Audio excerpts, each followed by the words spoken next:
हम वीडियो में देखा, अगर वो पत्थर उसको लोकल एक लड़का ने उसको माथा में हेलमेट दिया, नहीं तो वो उधर में स्पॉट डेथ हो जाता था। नमस्कार, जोहार, आप देख रहे हैं चैनल न्यूज। मैं हूं निशा मिश्रा। बंगाल में भले ही विधानसभा चुनाव खत्म हो गया हो, एक पार्टी सत्ता से हट चुकी है, दूसरी पार्टी सत्ता में काबिज हो चुकी है, लेकिन बंगाल रणभूमि फिलहाल बना ही हुआ है। जहां लगातार टीएमसी के नेताओं को टारगेट किया जा रहा है, कहा जा रहा है कि ये जन आक्रोश है वो जनता जो 15 वर्षों से ममता बनर्जी और अभिषेक बनर्जी से प्रताड़ित थी, दुखी थी, वंचित थी, दबाया जा रहा था, वो अचानक भारतीय जनता पार्टी के सरकार में आने के बाद से खुद को आजाद महसूस कर रही है, सेफ महसूस कर रही है। और यही कारण है कि जब जब टीएमसी के नेता सामने पड़ रहे हैं, वो उस आक्रोश का शिकार होना पड़ रहा है। हाल फिलहाल में हमने देखा था कई टीएमसी नेताओं को गिरफ्तार किया गया, धुलाई भी हुई, और हाल फिलहाल में जो 1 महीने पहले तक बंगाल के युवराज कहे जाते थे, आज यानी कल बीते दिन उनकी धुलाई हुई है। किस चीज से? सर्फ एक्सेल से नहीं, बल्कि अंडों से, पत्थरों से, सड़े हुए टमाटरों से, और उनका पूरा कुर्ता फटकर पीला पीला नजर आ रहा है। ये पीला पीला अंडे का जो पीला हिस्सा होता है वही है बदबू जो कोई सह ना पाए। अभिषेक बनर्जी को अंडा पड़ा, कई मीडिया कर्मियों को भी अंडा पड़ा है, कई जो लोग उन्हें बचा रहे थे उन्हें भी अंडे पड़े हैं। और यही नहीं, गनीमत तो ये रही कि वहां की आम जनता ने एक हेलमेट उन्हें दे दिया था, नहीं तो जो जोरदार पत्थर उन्हें लगा था उससे उनकी क्या हालत होती जरा सोचिए। सिर्फ अंडे पड़ने से वो अस्पताल पहुंच गए। नॉर्मली देखा गया है कि अंडे खाने से लोगों को ताकत मिलती है, लेकिन पहली बार इतिहास में हुआ है कि अंडे पड़ने से कोई बीमार पड़ गया हो, किसी की तबीयत खराब हो गई हो। बहरहाल यहाँ पर लोकतंत्र में मार काट की कोई जगह नहीं है, मतभेद मनभेद हो सकते हैं राजनीति में, और यही बात झारखंड के मुख्यमंत्री हेमंत सोरेन ने भी कही है। हेमंत सोरेन ने अपने सोशल मीडिया पर एक पोस्ट डाला है जिसमें कहा गया है कि लोकतंत्र की खूबसूरती इसी में है कि जनता और पक्ष विपक्ष एक दूसरे से संवाद करे। लोकतंत्र में हिंसा मार काट के लिए जगह नहीं है।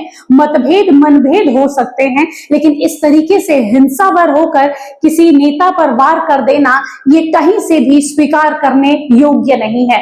ये सोशल मीडिया पर जेएमएम की ओर से पोस्ट डाला गया है, जो कि हेमंत सोरेन की ओर से कहा जा रहा है। देखिए, हेमंत सोरेन और ममता बनर्जी का भाई बहन का बड़ी बहन और भाई का रिश्ता रहा है। आपने देखा होगा कि बंगाल विधानसभा चुनाव में प्रचार प्रसार के दौरान भी कैसे हेमंत सोरेन लगातार ममता बनर्जी के लिए, दीदी के लिए उन्होंने यहाँ पर सोशल मीडिया हो या फिर व्यक्तिगत तौर पर हो, कल्पना मुर्मू सोरेन पहुंची थी, यहाँ से कई पार्टी के लोग वहां पहुंचे थे जेएमएम की ओर से, क्योंकि महागठबंधन का हिस्सा टीएमसी भी है, जेएमएम भी है। एक और जहां राहुल गांधी ममता बनर्जी को सपोर्ट कर रहे हैं, तो दूसरी ओर हेमंत सोरेन इस पूरी हिंसा का निंदा करते हुए दिख रहे हैं कि इस तरीके से किसी भी तरह से किसी सांसद या किसी विधायक को या किसी छोटे मोटे कार्यकर्ता को भी इस तरीके से प्रताड़ित नहीं करना चाहिए। यहाँ की कानून व्यवस्था पर कहीं ना कहीं सवाल खड़े होते हैं। एक बार सुन लेते हैं ममता बनर्जी ने अभिषेक बंदोपाध्याय यानी अभिषेक बनर्जी ने क्या कहा। कल्याण बनर्जी पर भी आज अटैक हुआ है। कल्याण बनर्जी सड़कों पर सैकड़ों टीएमसी कार्यकर्ताओं के साथ उतरे थे, उसी दौरान उन्हें भी किसी ने पीछे से हमला बोला, जिसमें उनके सिर में काफी चोट आई है। उनसे ममता बनर्जी मिलने पहुंची है। एक बार सुन लेते हैं क्या कहा कल्याण ने। অবশ্যই কি বলবেন এই পুরো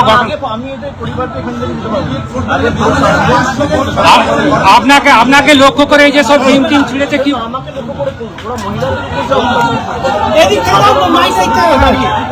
সাধারণ মানুষ অভিবাদন জানাচ্ছে।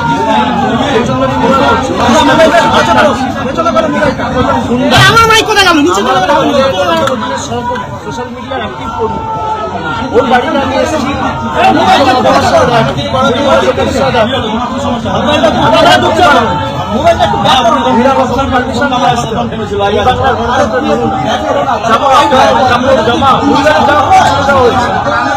পরিবারের সঙ্গে তো কথা বললেন, কি বলবেন, মানে কি পরিবারের পাশে থাকবেন? দেখা করতে এসেছিলাম, কিন্তু এই পরিস্থিতিতে আমি পরিবারের বৃক্ষ বহনকে ছেড়ে দিতে পারবো কিচ্ছু নেই। এবং আমার কাছে হোয়াটসঅ্যাপ রয়েছে, হোয়াটসঅ্যাপের কমিউনিকেশনের স্ক্রিনশট রয়েছে। দেখুন এখানে মিডিয়া রয়েছেন, তাও চাল ভাঙার চেষ্টা, ঘর ভাঙার চেষ্টা, দেওয়াল প্রায় ভেঙে দেয়, জানলা দরজা ভেঙে দেয়। আমি আমার কাছে সব রেকর্ড রেখে দিয়েছি। পুরো ঘটনাটা ভিডিওগ্রাফি হয়েছে, হোয়াটসঅ্যাপের মাধ্যমে জেলা পুলিশ সুপার, আইসি সবাইকে আগে থেকে অ্যালার্ট করা হয়েছে যে এখানে কিছু বহিরাগত লোকেরা জমায়েত করেছে, আপনারা ফোর্স পাঠান, ব্যবস্থা নিন। একজন আমরা ভয় পাওয়ার করতে সিপিএমের 34 বছরের অপশাসনের নামে মাথা নষ্ট করেনি। বিজেপি যদি ভাবে ধমকে চমকে আমরা ঘরে ঢুকে যাব, তারা মূর্খের স্বর্গে বাস করছে। কিন্তু যে পরিস্থিতি আজকে এরা তৈরি করেছে, আমার মনে হয় সিপিএমের বা ওই মধ্যযুগের বর্বরতাও এদের কাছে লজ্জা পাবে। যেভাবে মানে মাথাটা বেঁচে গেছে, খালি আমরা একটা হেলমেট পরেছিলাম।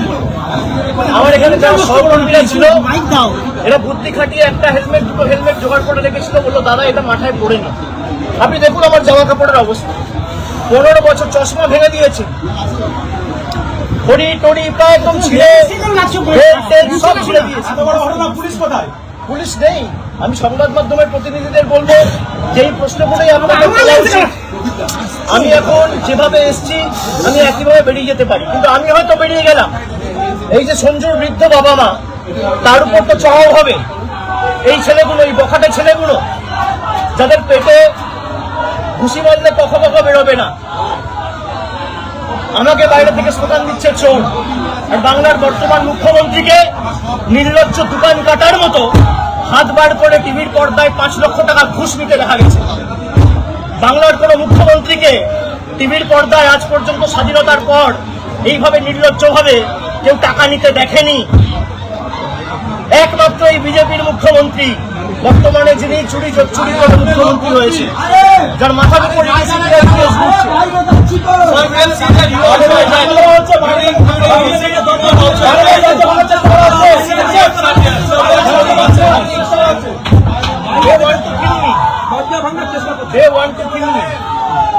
এরা আমাদের প্রাণে মারতে চায়। মেরে দিক, আমার মৃতদেহ উদ্ধার হোক এখান থেকে, কিন্তু আমি জায়গা ছেড়ে যাবো না। আমি সঞ্জু বৃদ্ধ বাবা মাকে এই অবস্থায় ছেড়ে যাবো না যতক্ষণ না ফোর্স এসে রিকভার করবে। আমাদের এখানে যারা প্রতিনিধিরা রয়েছে, আমি বলবো থানায় আবার ফোন করো, মেসেজ করো, ফোর্সের জন্য রিকোয়েস্ট করো।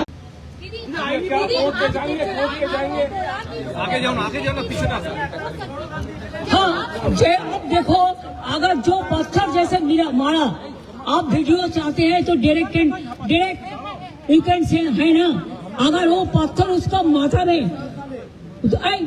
বেশি পাকাও মারবে না, বিজেপি করো কি, আমি গদি মিডিয়ার সাথে কথা বলতে চাই না।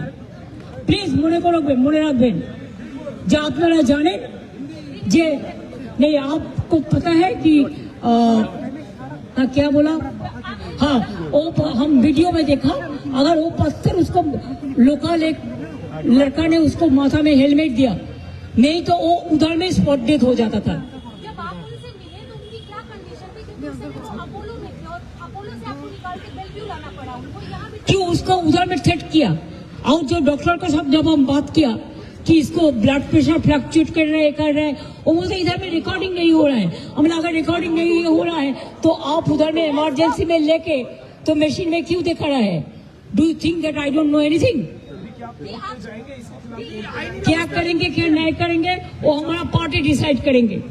ब्रीच ऑफ सिक्योरिटी तो है ही, जानबूझ के पुलिस का एनकरेज में ही हुआ। ये हम लोगों को इंफॉर्मेशन मिला, leader of the house and also is the general secretary of All India Trinamool Congress, and Trinamool Congress is the second largest opposition in Indian Parliament. So later to the home bill of the Speaker of the House will be given. I think our chief whip of Lok Sabha party already conveyed this message to him. आपने बोला कि police मेरे सामने एक threat कर रही थी, which hospital? Belvieu में। एंड पहले तो बोला ना हमको परमिशन लेना पड़ेगा, तो अब मैं समझ गया कि आप ट्रीटमेंट करने का पहले अगर परमिशन लेंगे कि ट्रीटमेंट करेंगे कि नहीं करेंगे, तो इससे साबुदाव क्या हो सकता है। সরি, আমি দুঃখিত বাংলার মানুষের জন্য। এই পরিবর্তন বাংলায় কোনো মানুষ চায়নি যে অসুস্থ হলেও তার চিকিৎসা হবে না। আমি তো আপনাদের বলিনি, আমার এক ভাইয়ের চিকিৎসা চলছিল, ছোট ভাইয়ের, কোনো একজন ভাইয়ের নাম বলবো না, তার কিডনি ডায়ালিসিস হচ্ছিল। কাউন্টিংয়ের রেজাল্ট বেরোনোর পরের দিন তাকে বলেছে আগে 1.5 লক্ষ টাকা দিন আর এক্ষুনি রিলিজ নিন। এসব ঘটনাও ঘটেছে, আমি কখনো বলি না। তাই জানেন তো, যারা এই অন্যায় করে না ফল তারা পায় জীবনে। बाकी विपक्ष की जो पार्टीज है देखिए, राहुल गांधी ने मेरे को फोन किया था, उन्होंने कहा दीदी कि एक कोई ममता जी कोई जरूरत है तो मेरे को बताना तो मैं उसको हैदराबाद में ले जा सकता है और कोई भी जगह पे। ये राहुल जी मेरे को फोन पे बताया। All the leaders are talking and I have seen Akhilesh Yadav, I have seen the tweet of including Omar, including other political parties also. Kapil Sibbalji, all Venugopalji, all they have sent their tweets. So I have seen it, but I am told. But that time I was not in a mood to see because we are concerned about his health, and his health condition is not that good. ये क्या उनको कहीं बाहर लेकर जाएंगे या घर में ट्रीटमेंट? और डॉक्टर एडवाइस करेंगे। ये तो अब देखा, सलाइन लेके किसी को पेशेंट को घर ले जा सकता है? ऐसा इनह्यूमन है। বাংলার মানুষ আপনারা সচেতন হন। আজ আমায় মানছে, হয়তো আপনি দূর থেকে দেখছেন, কালকে আপনার বাড়ি থেকে এই বিজেপি গুন্ডারা আপনার মেয়েকে যখন টেনে ধরবে, সেদিনকে আপনাদের পাশে কেউ থাকবে না। যতদিন তৃণমূল আছে, যতদিন মমতা বন্দ্যোপাধ্যায় আছে, যতই আঘাত করো না কেন, প্রাণে বেঁচে থাকলেও লড়াই করে যাবো।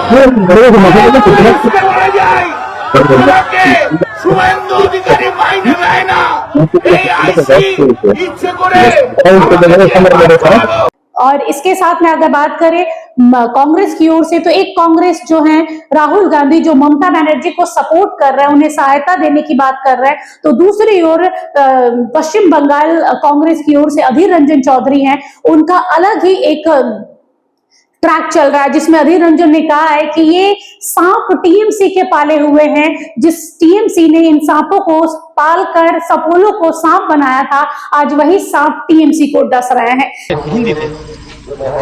देखिए, बंगाल में जो तहजीब इन लोग के बनाए हैं, ये खुद तहजीब की शिकार बनते जा रहे हैं। ये पहले जो टीएमसी पार्टी करते थे गुंडागर्दी, वो आज बीजेपी पार्टी कर रहे हैं। बात तो एक ही है। जिन्होंने, आप कहते हैं ना सपेरे सांप के हाथ में मौत होती है, ये टीएमसी पार्टी के पुराने जो गुंडागर्दी बंगाल में होते हुए हम देखे हैं, उसका ही दौर अभी बंद नहीं हुई, चल रहे हैं। मैं कह रहा हूं कि सारी चीज बंद होना चाहिए। सियासत करने की अधिकार सबका है, पार्टी करने की, अपना बात रखने की अधिकार सबके है। ये आजाद है हम सब पार्टी, ये तहजीब बना के रखना चाहिए। कह सकते हैं बंगाल में फिलहाल जो माहौल है चुनाव के बाद से, वो अभी भी ऐसे लग रहा है मानो चुनाव होने हैं, क्योंकि इतनी हिंसा चुनाव के बाद कभी नहीं देखी गई है। ये बीजेपी करवा रही है, टीएमसी करवा रही है, कौन करवा रही है नहीं पता, लेकिन ये सच्चाई है कि जनता फिलहाल टीएमसी को लेकर एक अलग एंगल में चली गई है। उन्हें लग रहा है कि इतने वर्षों में जो युवराज दहाड़ते थे, गृह मंत्री अमित शाह को ललकार रहे थे, देश के प्रधानमंत्री को ललकार रहे थे, आज जब खुद अंडा पड़ा है तो अस्पताल की तलाश में जगह जगह भटक रहे हैं। अंततः उन्हें घर जाना पड़ा इलाज के लिए। घर पे डॉक्टर्स गए हैं जो उनका इलाज कर रहे हैं। और जो एक्स मुख्यमंत्री रही हैं ममता बनर्जी, वो आज कानून व्यवस्था की बात कर रही हैं। वो ममता बनर्जी जिनके मुख्यमंत्री रहते हुए एक सरकारी अस्पताल में एक महिला के साथ में गैंग रेप होता है, मर्डर होता है और उसे इंसाफ तक नहीं मिलता, उसकी बॉडी को उसके माता पिता को सौंपा तक नहीं जाता है, बिना उनके परमिशन की उनकी बेटी को जला दिया जाता है, उसका दया संस्कार कर दिया जाता है, दाह संस्कार। और यहाँ पर वो ममता बनर्जी कानून व्यवस्था की बात कर रही है जिनके 15 साल में कई कानून व्यवस्थाओं की धज्जियां उड़ी हैं। और वो ममता बनर्जी आज शुभेंदु सरकार के कार्यकाल और 1 महीना भी नहीं हुआ उस पर तंज कस रही हैं। बहरहाल ये नया बंगाल है, नई सरकार है, लोकतंत्र है, जनता जनार्दन का चलता है, चलता रहा है और आगे भी चलता रहेगा। बंगाल से और भी खबरें देखने के लिए देखते रहिए HNN न्यूज। नमस्कार, जोहार।